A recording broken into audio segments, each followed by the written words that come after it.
వచ్చి మరి వాకప్ చేయలేదు కానీ కొంతమంది అలాగ అంటున్నారు. అలా అంతే అండి, అలా అనుకుంటారు అంతే. ఏదైనా చిన్న అక్కడ ఏమన్నా చిన్న ఫాల్ట్ వచ్చిందంటే నిజం అనుకుంటారు కదా, అదేం లేదు. అంతా అందరూ ఇంట్లో నుంచి బయటకు వచ్చి ఓటు వేస్తున్నారు, అభివృద్ధి కావాలంటున్నారు.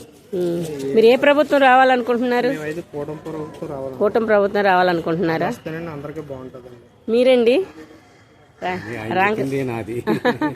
మీ వాయిస్ మీరు ఇవ్వండి, దానికి ఉంది.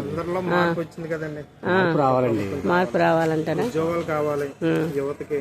మేము ఉన్నాం, ఖాళీగా ఉన్నాం, ఉద్యోగం లేదు. ఎక్కడికి వెళ్ళినా 5,000కి 6,000కి ఏం చేస్తాం? ఫ్యామిలీని ఎలా బతికించుకోవాలి?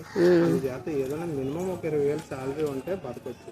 ఈ అద్దెలకి వాటికి ఉండి కట్టాలంటే పోలంత అయిపోతుంది కదా, అంటే కూడా ప్రభుత్వం వస్తేనే బాగుంటుంది. దీని తర్వాత మళ్ళీ పంచాయతీ ఎన్నికలు అవుతాయేమో కదా, అవి ఎప్పటికి వస్తాయో మళ్ళీ. పంచాయతీ ఎలక్షన్ వస్తేనండి ఇంకా అభివృద్ధి.